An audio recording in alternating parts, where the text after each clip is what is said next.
তিন দেশের মধ্যে যুদ্ধ হলেও ইসরায়েলকে কিন্তু এর মধ্যে রাখা হয়নি। ইসলামাবাদ বলেছে যে ইসরায়েলকে রাখা যাবে না, ইসরায়েল হচ্ছে মানবতার শত্রু। একটা খবরে খুবই অবাক হলাম, পাকিস্তানের সামরিক বাহিনী যে এত শক্তিশালী এটা আমার কল্পনাতে ছিল না।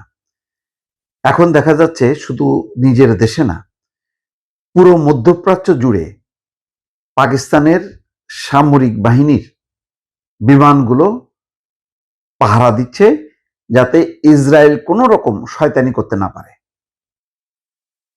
কারণ আপনারা জানেন যে ইসলামাবাদে গুরুত্বপূর্ণ বৈঠক হচ্ছে শান্তির লক্ষ্যে, যুদ্ধবিরতির লক্ষ্যে, যুদ্ধবন্ধের লক্ষ্যে ইরান এবং যুক্তরাষ্ট্রের মধ্যে। পাকিস্তানের শঙ্কা বা আন্তর্জাতিক মহলের শঙ্কা, ইসরায়েল এখানে অজুহাত তৈরি করার চেষ্টা করবে, সুযোগ খুঁজবে যাতে ইরানের প্রতিনিধি দলের উপর আক্রমণ করা যায়। ইরানের প্রায় 70 জন প্রতিনিধি দল, বিশাল প্রতিনিধি দল পাকিস্তানে অবস্থান করছে। তারা মোটামুটি বলা যায় যে সেখান থেকেই তারা পুরো সমস্ত সিদ্ধান্ত নেয়া, তাৎক্ষণিকভাবে নিজেদের মধ্যে আলোচনা করা, এবং তারা গুরুত্বের সঙ্গে নিয়েছে যুক্তরাষ্ট্রের সাথে যাতে একটা চুক্তি করা যায়। এখন এই ধরনের আলোচনা ইসরায়েলের জন্য খুব অস্বস্তিকর। যদি কোনো কারণে ইরানের প্রস্তাবে রাজি হয়ে ট্রাম্প চুক্তি স্বাক্ষর করে তাহলে ইসরায়েলের বিপদ ঘটবে। সুতরাং ইসরায়েল এই ধরনের আলোচনাকে শুরু থেকে পছন্দ করেনি। আর সবচেয়ে বড় কথা হলো যে তিন দেশের মধ্যে যুদ্ধ হলেও ইসরায়েলকে কিন্তু এর মধ্যে রাখা হয়নি। ইসলামাবাদ বলেছে যে ইসরায়েলকে রাখা যাবে না, ইসরায়েল হচ্ছে মানবতার শত্রু। পাকিস্তানের প্রধানমন্ত্রী, প্রতিরক্ষা মন্ত্রী এই মন্তব্য করার পর, যদিও পরে তিনি তার মন্তব্যটা প্রত্যাহার করে নিয়েছে, কিন্তু এখানে পাকিস্তানের মনোভাব খুব পরিষ্কার। এখন পাকিস্তান সামরিক বাহিনীর একটা দল যুদ্ধ বিমান নিয়ে সৌদি আরবে পর্যন্ত পৌঁছাইছে। সৌদি আরবের সঙ্গে একটা প্রতিরক্ষা চুক্তি আছে যে দুই দেশের কোনো একটা দেশ আক্রান্ত হলে সেটা তাদের উপর আক্রমণ হিসেবে পরিগণিত হবে এবং তারা যৌথভাবে সেটা মোকাবেলা করবে। তা এখন সৌদি আরবে মার্কিন ঘাঁটিগুলোতে হামলা চালিয়েছে ইরান। সেখানে সৌদি আরব সহ মধ্যপ্রাচ্যের দেশগুলো ক্ষুব্ধ হলেও এখানে একটা যুক্তি আছে যে মার্কিন ঘাঁটি থেকে তো আক্রমণ করা হচ্ছে, সুতরাং তারা পাল্টা আক্রমণ চালাইতেই পারে। এছাড়া মধ্যপ্রাচ্যের এই দেশগুলো তারা ঠান্ডাভাবে জিনিসটা মোকাবেলা করেছে।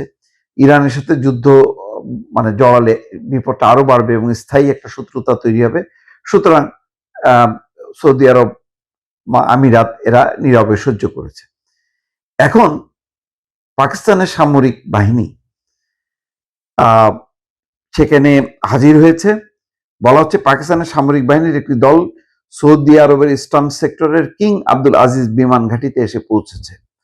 সৌদি আরব বলছে পাকিস্তান সামরিক বাহিনীর এই দলটির সঙ্গে রয়েছে যুদ্ধ বিমান এবং সহায়ক বিমান। দুই দেশের সশস্ত্র বাহিনীর মধ্যে যৌথ সামরিক সমন্বয় বাড়ানো এবং অপারেশনাল কার্যক্রম শুরু প্রস্তুতির মান আরো উন্নত করা এই মূল উদ্দেশ্য। অর্থাৎ পাকিস্তানের এই সামরিক বাহিনী সৌদি আরবে গেছে সৌদি আরবের সামরিক বাহিনীর বা বিমান বাহিনীর তাদের যে দক্ষতা আরো বাড়ানোর জন্য, অর্থাৎ পাকিস্তান সেই সহযোগিতা করতে গেছে। আবার 2025 সালের 17 সেপ্টেম্বর এই ব্যাপারে দুই পক্ষের মধ্যে চুক্তি হয়। গুরুত্বপূর্ণ এ হলো পাকিস্তান বিমান বাহিনীর JF-17 থান্ডার, F-16 যুদ্ধ বিমানের পাশাপাশি সামরিক পরিবহন বিমান C-130 হারকিউলিস, জ্বালানিবাহী IL-78 ট্যাঙ্কার এবং airborne early warning and control সিস্টেমও মধ্যপ্রাচ্যে পাঠানো হয়েছে। ইরানের দলকে বৈঠকের জন্য নিরাপদে ইসলামাবাদে নিয়ে যাওয়ার গুরু দায়িত্ব পেয়েছে পাকিস্তান। সেই দায়িত্ব পালন করতেই পাকিস্তান তাদের যুদ্ধ বিমানের বহর পাঠিয়েছে মধ্যপ্রাচ্যে, যাতে তেহরান থেকে ইসলামাবাদে পৌঁছানোর সময় ইরানি প্রতিনিধি দল ইসরায়েলের হামলার শিকার না হয়। এই কারণে দেখেন যে সৌদি আরব, সংযুক্ত আরব আমিরাত এবং ইরানের বন্দর আব্বাসের কাছে আকাশে আয়রন স্কোয়াডের জন্য পাকিস্তানের JF-17 থান্ডার এবং F-16 যুদ্ধ বিমান উপস্থিত রয়েছে। তার মানে কতগুলো দেশে, সৌদি আরব, সংযুক্ত আরব আমিরাত এবং ইরানের বন্দর আব্বাসের কাছে, মানে তারা যুদ্ধ বিমান সেট করে রাখছে যাতে ইসরায়েলের কোনো সামরিক বাহিনীর কোনো বিমান যাতে আঘাত না করতে পারে বা কোনো ক্ষেপণাস্ত্র ছুটতে না পারে। তার মানে বুঝতে পারছেন যে মধ্যপ্রাচ্য জুড়ে কিন্তু একটা শক্ত একটা অবস্থান নিয়ে বসে আছে পাকিস্তান, যেটা সাধারণত আমেরিকা করে যে কাজটা, সেই কাজটা কিন্তু এখন পাকিস্তান করছে। এমনিতেই বিশ্ব কূটনীতিতে পাকিস্তান এই ধরনের একটা মধ্যস্থতা করার মধ্য দিয়ে তার অবস্থানটা উঁচুতে, তারপর আবার মধ্যপ্রাচ্যের এতগুলো দেশে সে পাহারা দিচ্ছে যাতে ইসরায়েল আক্রমণ করতে না পারে। ফলে মধ্যপ্রাচ্যের দেশগুলোর কাছেও কিন্তু এখন পাকিস্তানের গুরুত্বটা অনেক বেড়ে গেছে দর্শক।